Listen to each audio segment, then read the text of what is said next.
Chapter income from salary. इस chapter में आज जिस पॉइंट पर अपन डिस्कशन करने जा रहे हैं वो है कि कर्मचारी अगर वॉलेंटरी रिटायरमेंट लेता है स्वेच्छा से, यानी उसकी सेवानिवृत्ति की जो आयु है उससे पहले ही स्वेच्छा से अगर वो वॉलेंटरी रिटायरमेंट लेता है तो उसके बदले उसको नियोक्ता से जो राशि मिलेगी वो आयकर के अनुसार किस तरह से कर योग्य करेंगे, यह आयकर अधिनियम में क्या प्रावधान है उनको आज डिस्कस करेंगे। तो सबसे पहले ये जो VRS, इसको अपन शॉर्ट में VRS स्कीम कहते हैं, वॉलेंटरी रिटायरमेंट स्कीम, और इस स्कीम से कर्मचारी को जो गत वर्ष में अगर कोई राशि मिली है तो पहली बात तो ये जो VRS का अमाउंट है ये किस प्रकार कर मुक्त करेंगे। तो पहली चीज़ ये देखने की है कि ये कौन से कर्मचारियों के लिए कर मुक्ति मिलेगी। तो कर्मचारी कौन है जिनके लिए ये कर मुक्ति है? सार्वजनिक क्षेत्र की जो कंपनियां हैं उनके कर्मचारी, अन्य कोई कंपनी है उनके कर्मचारी, केंद्रीय या राज्य सरकार अधिनियम के अंतर्गत स्थापित कोई भी निगम, स्थानीय सत्ता, सहकारी समिति, विश्वविद्यालय, इंडियन इंस्टीट्यूट ऑफ टेक्नोलॉजी या केंद्रीय सरकार द्वारा घोषित कोई भी प्रबंध संस्थान या राज्य सरकार के कर्मचारी या केंद्र सरकार के कर्मचारी, इनको ऐच्छिक सेवानिवृत्ति की योजना अगर उन पर लागू है और उस योजना के तहत अगर कोई कर्मचारी रिटायरमेंट लेता है सेवानिवृत्ति की आयु से पहले, तो उसको जो राशि मिलेगी वो 4 राशियों में से जो सबसे कम होगी वो कर मुक्त होगी। वो 4 राशियाँ क्या है? A, B। 4 अमाउंट क्या है जिनको अपन पहले कैलकुलेट करेंगे और जो चारों में से सबसे कम राशि होगी वह राशि कर मुक्त होगी। तो पहला अमाउंट है एक्चुअल VRS अमाउंट रिसीव। कितना अमाउंट रिसीव हुआ है VRS का, ये प्रश्न में दिया होगा कर्मचारी को कितना मिला है। दूसरा ₹5 लाख, 5 लाख रुपये, ये अधिकतम सीमा हो गई इस तरह से। फिर थर्ड अमाउंट है 3 months salary, 3 month salary for every completed year of service।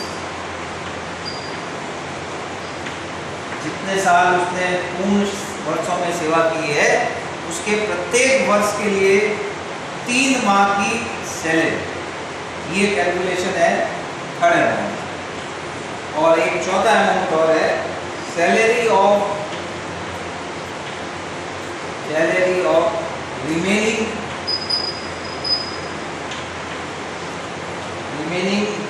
period of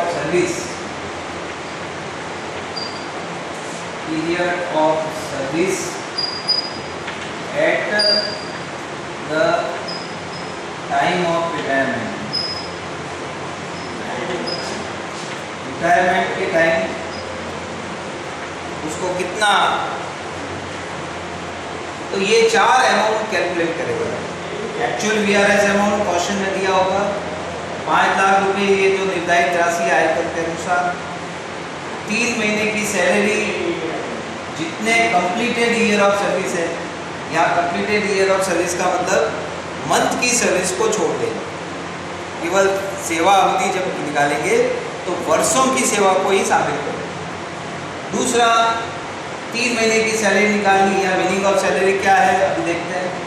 फिर चौथा अमाउंट है salary of remaining period of service, क्योंकि वो सेवा निवृत्ति से पहले रिटायरमेंट ले रहा है तो वो जितना पहले ले रहा है इस बीच की जो अवधि है वो इसकी रिमेनिंग पीरियड है। अगर वो सेवानिवृत्त नहीं होता तो कितने वर्षों की सेवा और बाकी रह गई उस अवधि का वेतन निकालेंगे और ये चौथा अमाउंट है। और इन चारों में से which ever is lower, which ever is lower, जो इसमें से सबसे कम होगा वो एग्जेम्प्ट अमाउंट होगा। तो इस तरह से ये 4 अमाउंट कैलकुलेट करेंगे और विच एवर इज लोअर वो एग्जेम्प्ट करेंगे। अब यहाँ मीनिंग ऑफ सैलरी क्या है, जहाँ जहाँ सैलरी का मीनिंग आया है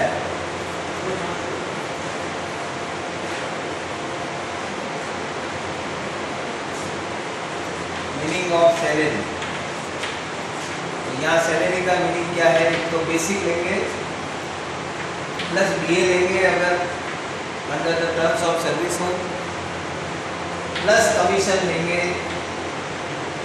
बेस्ड ऑन सेल्स, बिक्री पर आधारित कमीशन। ये सेवा शर्तों में हो तो ही लेंगे,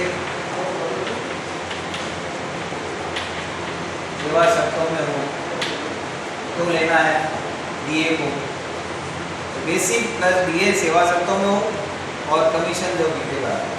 और ये जो सैलरी लेंगे यहाँ पर वो लास्ट मंथ सैलरी लेंगे, यानी जब सेवा से निवृत्त हो रहा है तो उस लास्ट मंथ कौन सा है उस मंथ की बेसिक डीए और कमीशन को लेंगे। तो ये मीनिंग ऑफ सैलरी आ जाएगी। दूसरा अपने को ये ध्यान रखना है कि सेवा अवधि जब निकालेंगे तो वर्षों की सेवा को ही लेंगे, पूर्ण वर्षों की सेवा लेंगे, महीनों को इग्नोर कर देंगे। तीसरा, ये जो कर मुक्ति है ये कर्मचारी को अपनी सेवा अवधि में केवल एक बार अलाउड है। अगर ये कर मुक्ति पहले ले ली है तो अब कर मुक्त नहीं होगा, क्योंकि पूरे जीवन में उसके एक बार ही ये कर मुक्ति मिल सकती है। जो वीआरएस स्कीम है उस स्कीम के जो नियम है, जो प्रावधान है, उसके अनुसार उसको वीआरएस मिला हो। 10 साल की सर्विस होनी जरूरी है या वो 40 साल से अधिक की उसकी आयु हो। तो ये जो नियम है उनको भी फॉलो करते हुए उसको वीआरएस का जो अमाउंट मिला है उसमें से कितना अमाउंट कर मुक्त होगा, ये अपन इन 4 अमाउंट में से जो सबसे कम होगा वो कर मुक्त होगा। जितना अमाउंट मिला उसको उसमें से कर मुक्त राशि घटाएंगे तो कर योग्य राशि आ जाएगी। तो एक एग्जाम्पल देखिए, इससे अपन उसको क्लियर करते हैं। तो एग्जाम्पल क्या है कि इसमें देवेंद्र एक सार्वजनिक कंपनी में नियुक्त है तथा उसे स्वैच्छिक सेवानिवृत्ति होने पर 6 लाख की राशि का भुगतान किया गया। कंपनी में सेवानिवृत्ति की सामान्य उम्र 60 वर्ष है और देवेंद्र ने जिसकी आयु सेवानिवृत्ति के समय 45 वर्ष थी, सेवा के 20 वर्ष पूर्ण कर लिए थे। जब वो रिटायर हुआ 45 साल का था और लेकिन 45 साल तक उसने 20 वर्ष तक सेवा की। उनका सेवानिवृत्ति के समय मासिक वेतन निम्न प्रकार था। जो पर मंथ सैलरी थी, बेसिक पे उनकी 10,000 थी, डियरेंस अलाउंस डीए 6,000 था, जिसका 50% इज इंक्लूडेड फॉर पेंशन। इसका मतलब 50% सेवा शर्तों में। हाउस रेंट अलाउंस मिल रहा उसको 3,000, कन्वेंस अलाउंस मिल रहा उसको 8,000। तो अधिनियम के अंतर्गत कर योग्य क्षतिपूर्ति की राशि ज्ञात कीजिए।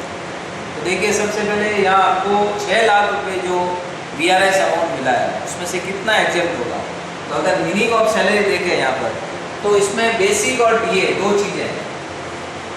और बेसिक उसकी पर मंथ जो है वो 10,000 है और डीए वैसे तो 6,000 है लेकिन आधा ही सेवा शर्तों में है, तो 60,000 का 50% लेंगे तो 13,000 रुपये इसकी पर मंथ सैलरी आ गई। इसके अनुसार अपन कैलकुलेशन करेंगे, ठीक है।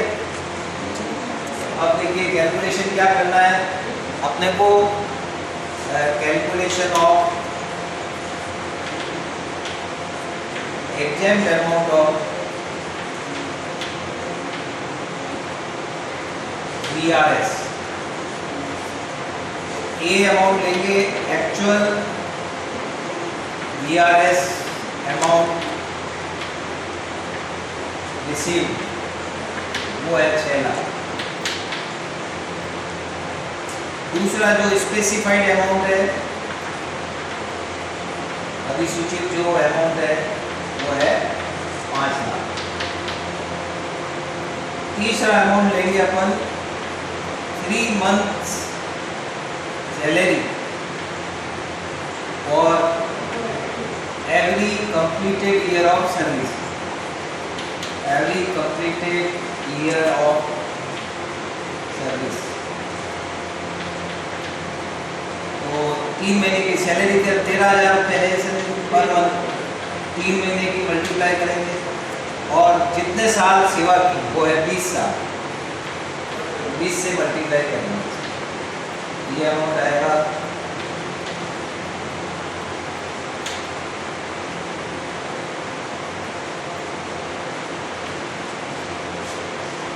7,80,000। बी अमाउंट क्या आएगा, ये 3 महीने की सैलरी मिली और every completed year of service. अब लेंगे salary of period, remaining period of service, कितने साल की सर्विस रह गई, क्योंकि 60 साल जो रिटायरमेंट एज है वो 60 ईयर्स है और वो 45 साल का था तब उसने रिटायरमेंट ले लिया, तो 15 साल की सेवा उसकी बची हुई थी, तो उसका वेतन निकालें। तो 13,000 पर मंथ है इंटू 13,000 पर मंथ, तो 12 महीने का आ गया, 1 साल का हो गया और कितने साल उसने रिमेनिंग सर्विस है 15,000। तो इसको अगर अपन मल्टीप्लाई करेंगे 13,000 इंटू 12 इंटू 15, ये अमाउंट आएगा 23,40,000। अब ये 4 अमाउंट है, इन 4 में से सबसे कम amount whichever is lower,